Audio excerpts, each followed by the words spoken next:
اسلام کی بنیاد 5 جن ارکان کے اوپر ہے، ان ارکان میں سے حج بھی اسلام کا ایک اہم رکن ہے۔ حضرت آدم علیہ السلام کے بیٹوں نے سب سے پہلے قربانی کی۔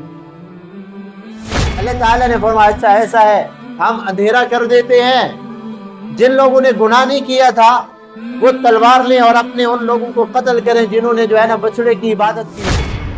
تو حابیل نے ایک دمبا پہاڑی کے اوپر رکھ دیا اور قابیل نے کچھ گندم اور کچھ جو رکھ دیے۔ آسمان سے آگ آئی اور حابیل کی قربانی کو جلا دیا، اور جو قابیل تھا اس کی قربانی کو آگ نے نہیں جلایا۔ تو چھری بڑی تیز ہے، ابراہیم علیہ السلام چلا رہی ہے گردن، اور ابراہیم علیہ السلام کے نیچے سے اسماعیل کو نکال دو اور یہ دمبا ادھر لگا دو تاکہ وہ ذبح۔ سنخوض معاركنا معهم وسنمضي جموعا نردوهم ونعيد الحق المغتصب. الحمد لله نحمده ونستعينه ونستغفره ونؤمن به ونتوكل عليه ونعوذ بالله من شرور أنفسنا ومن سيئات أعمالنا، من يهده الله فلا مضل له ومن يضلله فلا هادي له، ونشهد أن لا إله إلا الله وحده لا شريك له، ونشهد أن سيدنا ونبينا ومرشدنا ومولانا محمدا عبده ورسوله صلى الله تعالى عليه وعلى آله وأصحابه وبارك وسلم تسليما كثيرا كثيرا، وداعيا إلى الله بإذنه وسراجا منيرا. أما بعد، فقد قال الله تبارك وتعالى في القرآن المجيد والفرقان الحميد: أعوذ بالله من الشيطان اللعين الرجيم، بسم الله الرحمن الرحيم.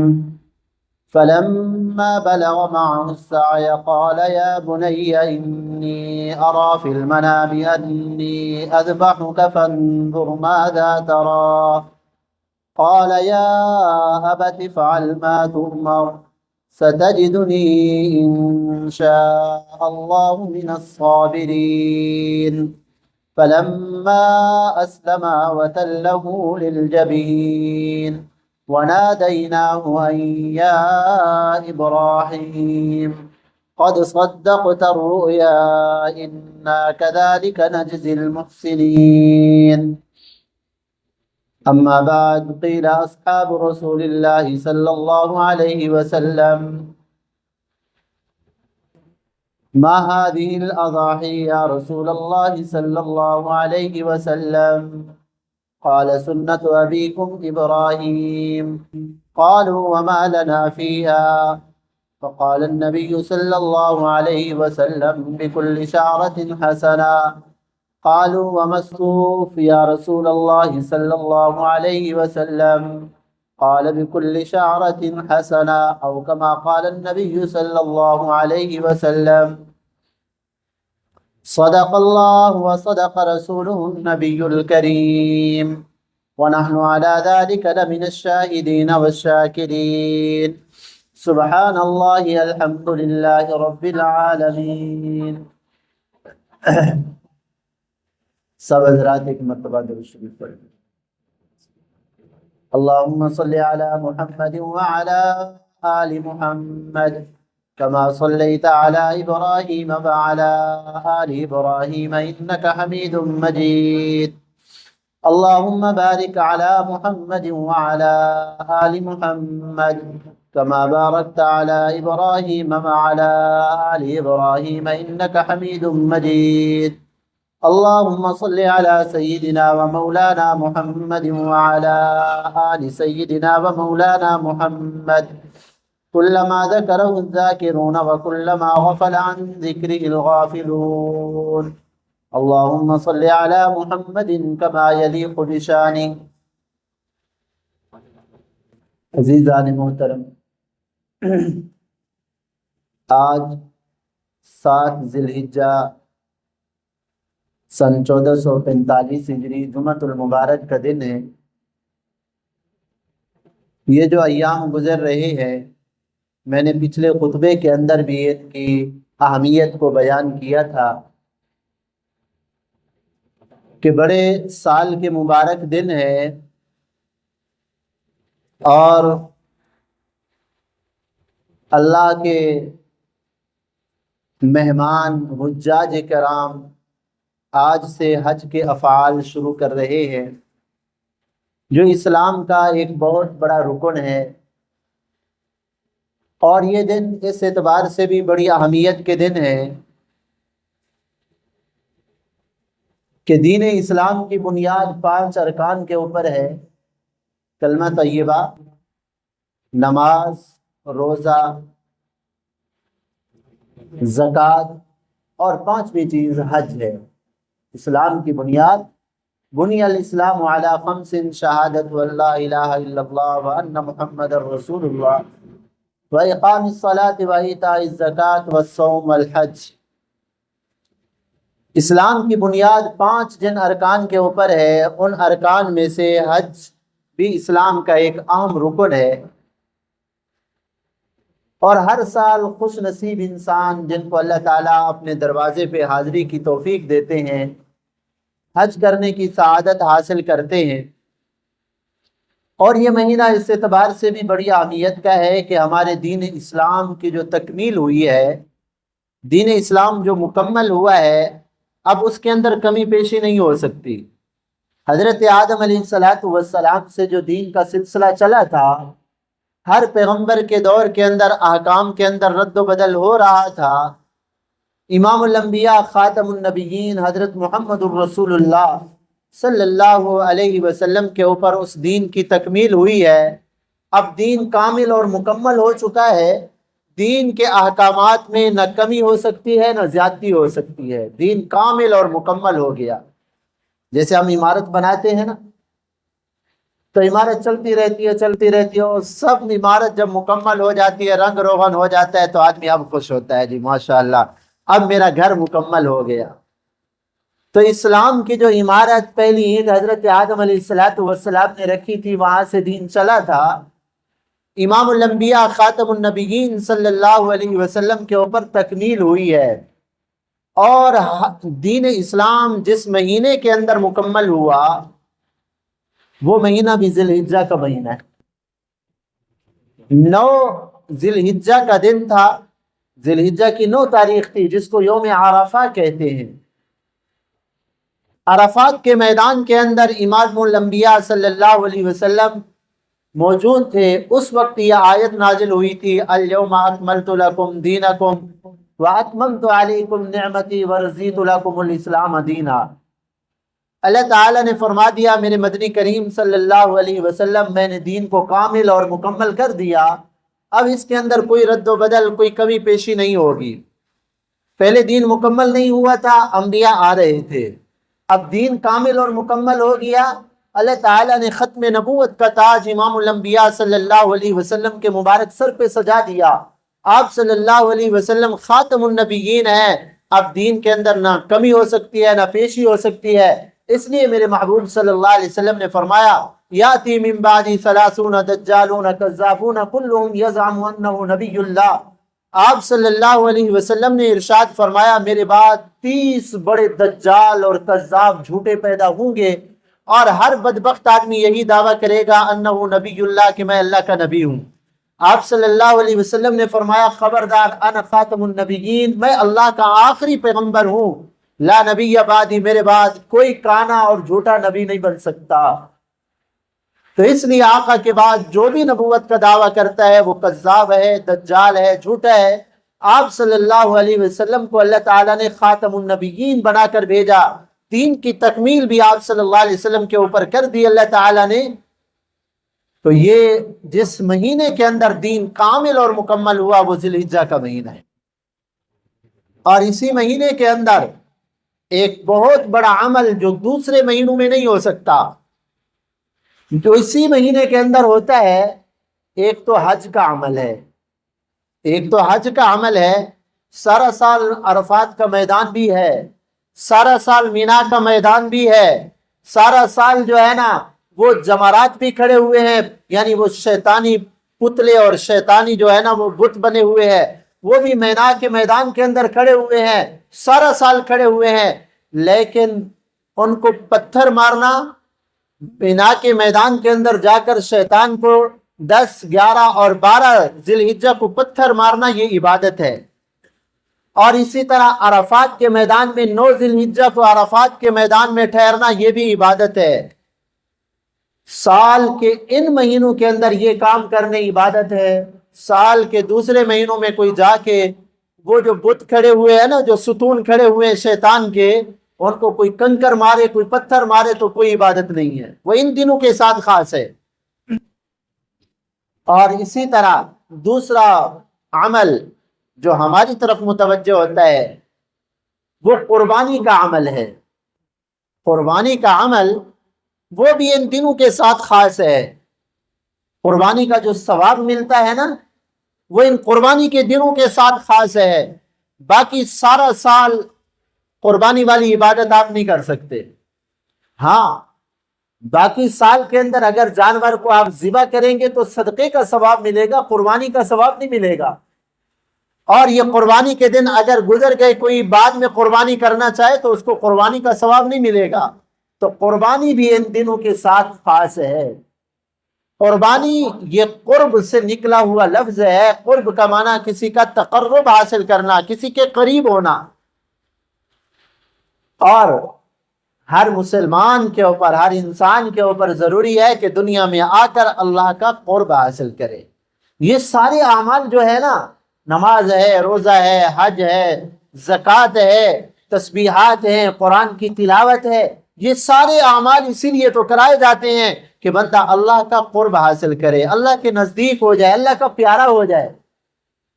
لیکن قربانی ایک بہت بڑا عمل ہے۔ ہاں، قربانی قربان سے ہے، اس سے اللہ کا قرب حاصل ہوتا ہے۔ اور یہ قربانی قرآن سے ثابت ہے۔ کوئی اگر قربانی کا انکار کرتا ہے، کہتا ہے شریعت میں کوئی قربانی نہیں ہے، تو آدمی مسلمان نہیں رہتا، کافر ہو جاتا ہے۔ اور یہ قربانی یہ نہیں کہ صرف ہماری شریعت کے اندر ہے، بلکہ جب سے کائنات بنی ہے اس وقت سے یہ قربانی والی عبادت چلی آ رہی ہے۔ ہاں، اس کی شکل مختلف تھی، قربانی تھی تو صحیح لیکن اس کی شکل مختلف تھی۔ وَاتْلُ عَلَيْهِمْ نَبَأَ بَنِي آدَمَ بِالْحَقِّ إِذْ قَرَّبَا قُرْبَانًا فَتُقُبِّلَ مِنْ أَحَدِهِمَا وَلَمْ يُتَقَبَّلْ مِنَ الْآخَرِ۔ حضرت آدم علیہ السلام کے بیٹوں نے سب سے پہلے قربانی کی۔ حضرت آدم علیہ السلام کہ ہاں ہر سال 2 بچے پیدا ہوتے ایک پیٹ سے، جڑواں بچے، ایک بیٹا ایک بیٹی پیدا ہوتے ہر سال۔ اللہ نے دنیا کی آبادی کو بڑھانا تھا، تو اس سال جو بچے پیدا ہوئے ہیں ان کا آپس میں نکاح نہیں ہو سکے گا۔ جو آئندہ سال بچے پیدا ہوئے ہوں گے، اس سال والے بچوں کا نکاح آئندہ سال والے بچوں سے ہوگا۔ یہ اس شریعت کے اندر مسئلہ تھا۔ تو حضرت آدم علیہ السلام کے 2 بیٹے تھے، ایک کا نام تھا حابیل اور دوسرے کا نام تھا قابیل۔ تو قابیل نے یہ کہا کہ حضرت آدم علیہ السلام سے میں حابیل کی بہن سے نکاح نہیں کروں گا بلکہ میں اپنی بہن سے نکاح کروں گا۔ انہوں نے سمجھایا کہ بھائی ہماری شریعت میں جائز نہیں ہے، تیری پیدائش جس بہن کے ساتھ ہوئی ہے وہ تیری حقیقی بہن لگتی ہے، اس سے نکاح نہیں ہو سکتا۔ ہاں، قابیل کے ساتھ جو بیٹی پیدا ہوئی ہے تمہارا نکاح اس سے ہوگا۔ اس نے کہا نہیں، میں اپنی بہن سے نکاح کرنا چاہتا ہوں۔ تو حضرت آدم علیہ السلام نے فرمایا کہ چلو اس کو عقل آ جائے، فرمایا ایسا کرو تم قربانی کرو اللہ کے دربار کے اندر، جس کی قربانی قبول ہو جائے گی وہ حق کے اوپر ہوگا۔ تو روایات میں آتا ہے قابیل نے ایک دمبا ذبح کیا، اور پہلے قربانی بھی عجیب قربانی ہوتی تھی۔ یہ تو اللہ تبارک و تعالیٰ کا آپ صلی اللہ علیہ وسلم کی امت کے اوپر بڑا احسان ہے، بڑا احسان ہے۔ ہمیں ایسے احکامات دیے جو بڑے آسان احکام ہیں۔ پہلی امتوں میں بڑے مشکل احکام تھے۔ پہلی امتوں میں یہ حکم تھا کپڑے پہ اگر نجاست لگ جائے، پیشاب وغیرہ لگ جائے تو دھونے سے کپڑا پاک نہیں ہوتا تھا، اس کو کاٹنا پڑتا تھا، اس کو کاٹنا پڑتا تھا۔ یہ سخت حکم تھا۔ ہماری شریعت کے اندر کتنا آسان ہے کہ بھائی 3 مرتبہ کپڑے کو دھو لو، نچوڑ لو، کپڑا پاک ہو جائے گا۔ اور پہلی امتوں میں ہمارے ہاں توبہ تو یہ ہے کہ بندہ تنہائی کے اندر یا ویسے بھی دل میں ندامت ہو جائے، اللہ اس کی توبہ کو قبول کر لیتے ہیں، اللہ اس کی توبہ کو قبول کر لیتے ہیں۔ لیکن حضرت موسیٰ علیہ السلام کی قوم سے خطا ہوئی، اللہ تعالیٰ نے فرمایا تمہاری توبہ ایسے قبول نہیں ہے کہ بس رو کر دعا مانگ لو توبہ قبول ہو جائے، نہیں۔ فَاقْتُلُوا أَنفُسَكُمْ، تم اپنے آپ کو قتل کرو، چھری چلاؤ اپنے اوپر، تب تمہاری توبہ قبول ہوگی، ورنہ نہیں ہوگی۔ اب یہ کتنا بڑا سخت حکم ہے، اپنے آپ کو قتل کرنا۔ حضرت موسیٰ علیہ السلام نے اللہ سے عرض کیا اللہ تھوڑی نرمی کر دے۔ اللہ تعالیٰ نے فرمایا اچھا ایسا ہے، ہم اندھیرا کر دیتے ہیں، جن لوگوں نے گناہ نہیں کیا تھا وہ تلوار لیں اور اپنے ان لوگوں کو قتل کریں جنہوں نے جو ہے نا بچڑے کی عبادت کی تھی۔ اب تاریکی چھا گئی، اب انہوں نے قتل کرنا شروع کیا۔ 70,000 بنی اسرائیل اس طرح قتل ہوئے۔ تو پہلوں کی توبہ قبول کیا ہوئی کہ قتل کرو تو توبہ قبول ہے، ورنہ نہیں۔ ہم میں سے جتنا بھی سب سے بڑا گناہ شرک کا گناہ ہے، وہ بھی صرف 2 آنسو بہانے سے اللہ معاف کر دیتے ہیں۔ سب سے بڑا گناہ شرک والا گناہ، دل سے ندامت ہو جائے اللہ اس کو بھی معاف کر دیتے ہیں۔ کتنا آسان ہے حکم۔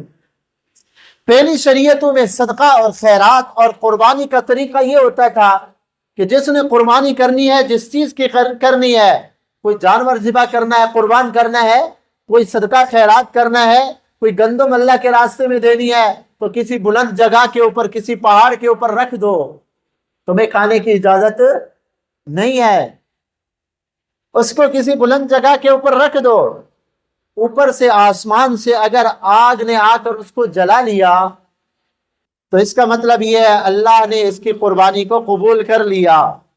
اگر آگ نہ آئی آسمان سے، وہ چیز ویسے کی ویسی پڑی رہی تو اس کی قربانی قبول نہیں ہے۔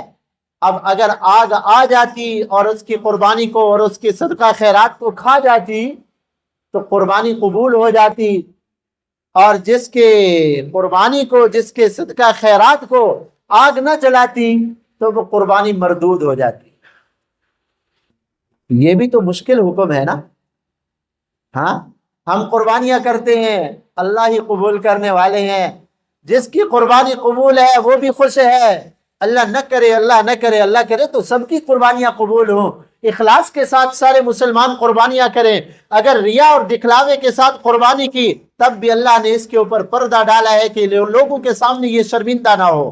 پہلے لوگ جن کی قربانیاں قبول نہیں ہوتی تھیں وہ لوگوں کے سامنے شرمندہ ہوتے تھے، تو ہماری قربانی مردود ہو گئی ہے۔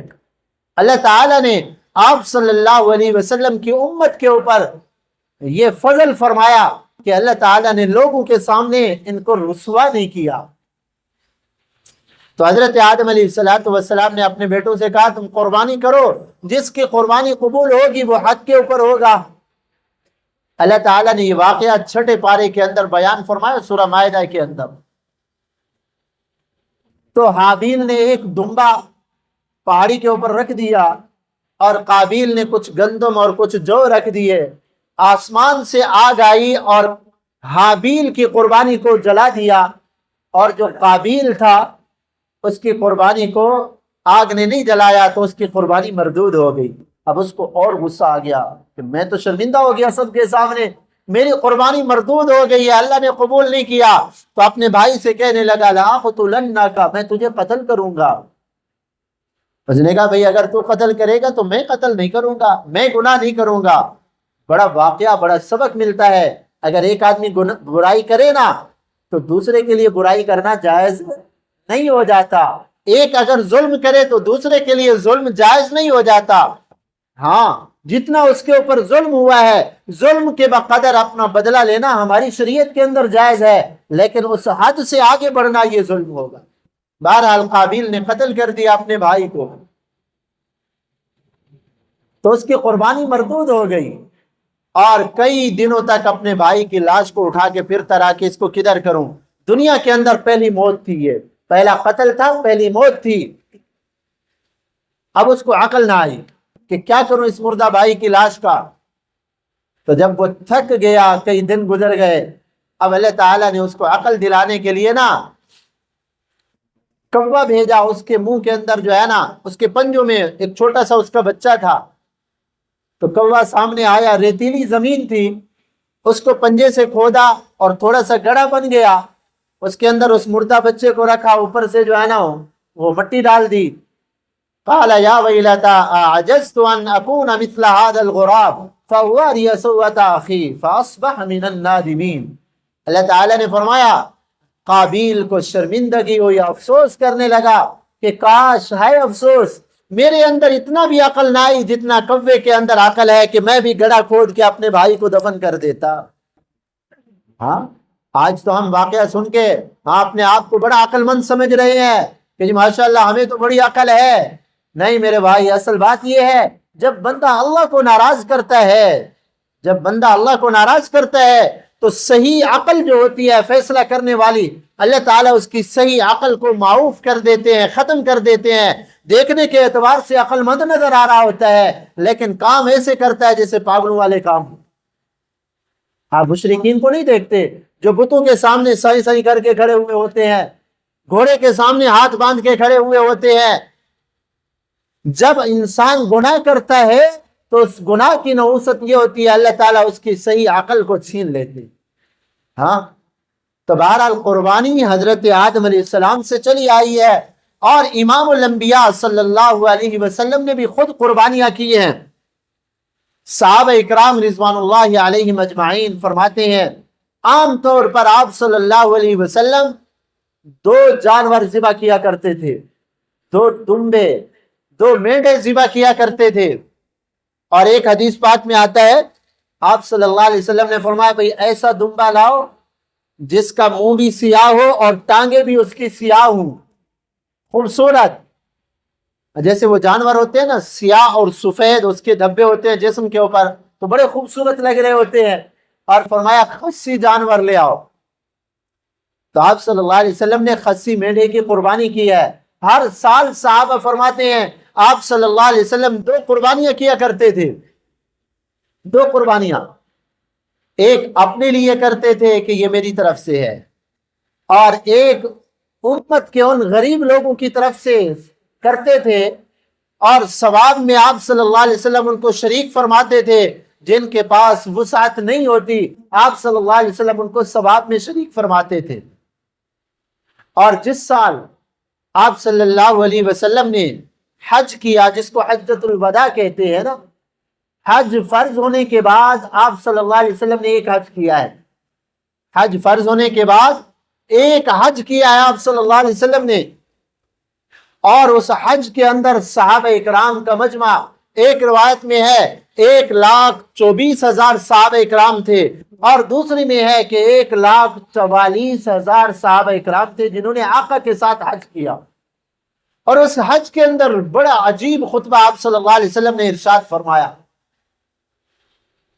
تو بہرحال جب آپ صلی اللہ علیہ وسلم نے حج کیا نا، اس حج کے موقع کے اوپر آپ صلی اللہ علیہ وسلم نے 100 اونٹ قربان کیے، 100 اونٹ آپ صلی اللہ علیہ وسلم نے قربان کیے حج کے موقع کے اوپر۔ 63 اونٹ جو ہے نا آپ صلی اللہ علیہ وسلم نے خود اپنے ہاتھ مبارک سے ذبح فرمائے۔ بڑی عجیب بات ہے، صحابہ اکرام فرماتے ہیں کہ آپ صلی اللہ علیہ وسلم کی زندگی مبارک بھی 63 سال کی نا دنیا کی زندگی، تو اپنے ہاتھ مبارک سے جب آپ صلی اللہ علیہ وسلم نے اونٹ ذبح کیے، صحابہ فرماتے ہیں اونٹ کھڑے تھے ایسے لائن کے اندر، ہمارے ہاں تو جانوروں کو باندھتے ہیں نا، وہ بندھے ہوئے جانور بھی ہم سے بھاگ جاتے ہیں۔ ہاں، کتنا لوگ زور لگا رہے ہوتے ہیں لیکن آپ صلی اللہ علیہ وسلم جب قربانی کر رہے تھے نا اونٹ کی، نہر کر رہے تھے اونٹوں کو نہر، تو اونٹ ایسے کھڑے تھے، ایک اونٹ آگے آتا، گردن آگے بڑھاتا، آپ صلی اللہ علیہ وسلم اس کو نہر کرتے، ابھی وہ گر رہا ہوتا، دوسرا اونٹ فوراً آگے اپنا سینہ کر دیتا، محبوب آپ کے ہاتھوں سے قربان ہوں تو کیا نصیب ہے۔ ہاں، تو 63 اونٹوں کو نہ باندھنے کی ضرورت پڑی اور نہ وہ بھاگے، ہر اونٹ یہ چاہ رہا تھا کہ سب سے پہلے آقا کے ہاتھوں سے میں قربان ہو جاؤں، میں قربان ہو جاؤں۔ 63 اونٹ آپ صلی اللہ علیہ وسلم نے اپنے ہاتھ مبارک سے ذبح کیے، اور باقی 37 اونٹ حضرت علی کرم اللہ وجہہ نے آپ صلی اللہ علیہ وسلم کی طرف سے نہر کیے تھے، حضرت علی رضی اللہ تعالی عنہ۔ تو یہ قربانی ان دنوں کے ساتھ خاص ہے۔ صحابہ اکرام نے آپ صلی اللہ علیہ وسلم سے پوچھا، ما هذه الاضاحی یا رسول اللہ صلی اللہ علیہ وسلم، یا رسول اللہ صلی اللہ علیہ وسلم، یہ جو ہم ہر سال قربانی کرتے ہیں یہ کیا چیز ہے، یہ کیا چیز ہے؟ آپ صلی اللہ علیہ وسلم نے فرمایا، سنت ابیکم ابراہیم، تمہارے ابا جان حضرت ابراہیم علیہ السلام کا طریقہ اور سنت ہے۔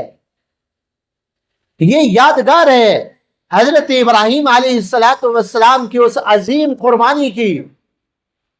فلما بلغ معه السعي قال يا بني انی ارى في المنام انی اذبحك فانظر ماذا ترى۔ حضرت ابراہیم علیہ السلام کے اوپر بڑے بڑے واقعات اور بڑے امتحانات اور بڑی قربانیاں دی حضرت ابراہیم علیہ السلام نے۔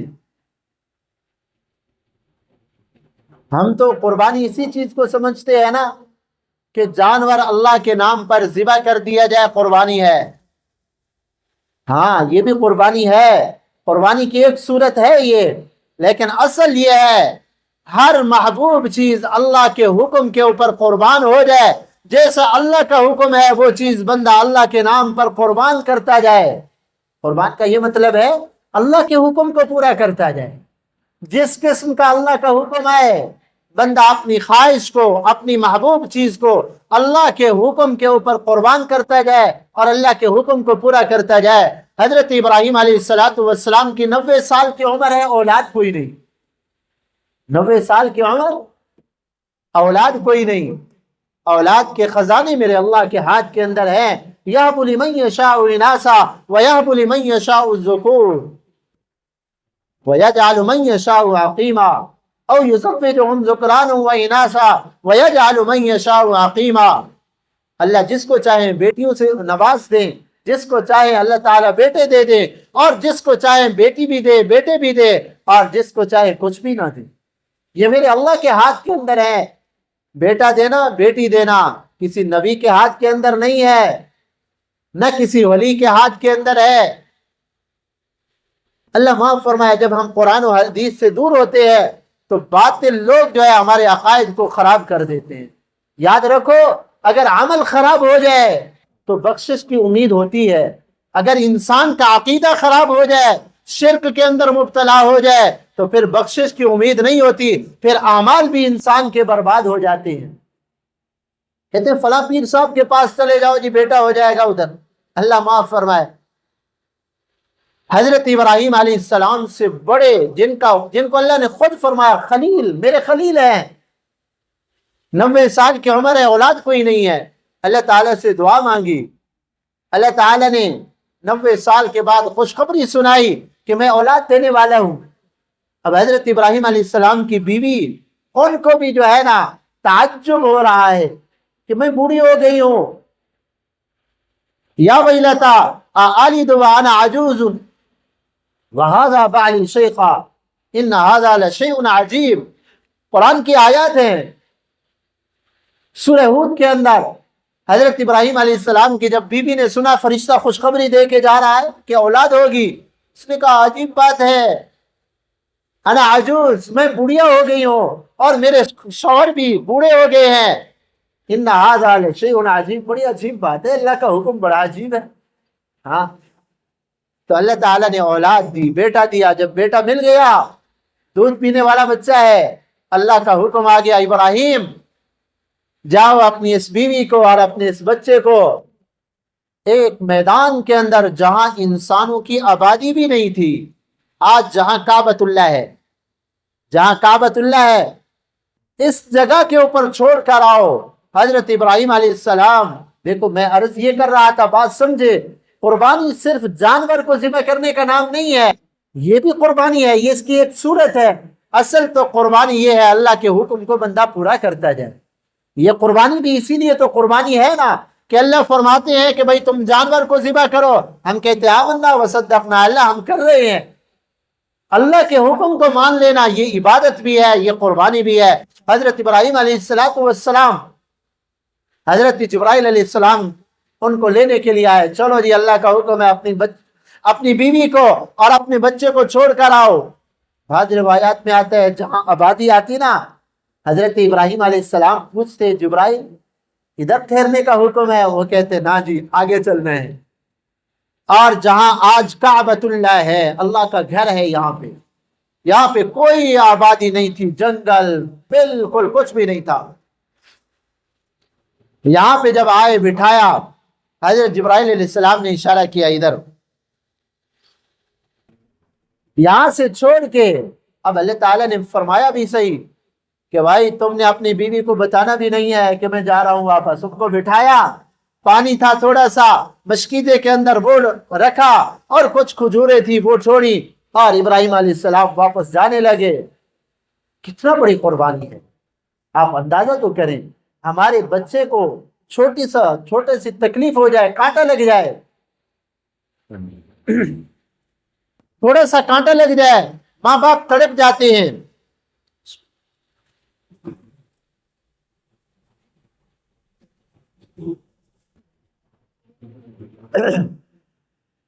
اولاد کو تکلیف ہو جائے، ماں باپ تڑپ جاتے ہیں، اپنی تکلیف بھول جاتے ہیں، لیکن اولاد کی تکلیف برداشت نہیں ہوتی۔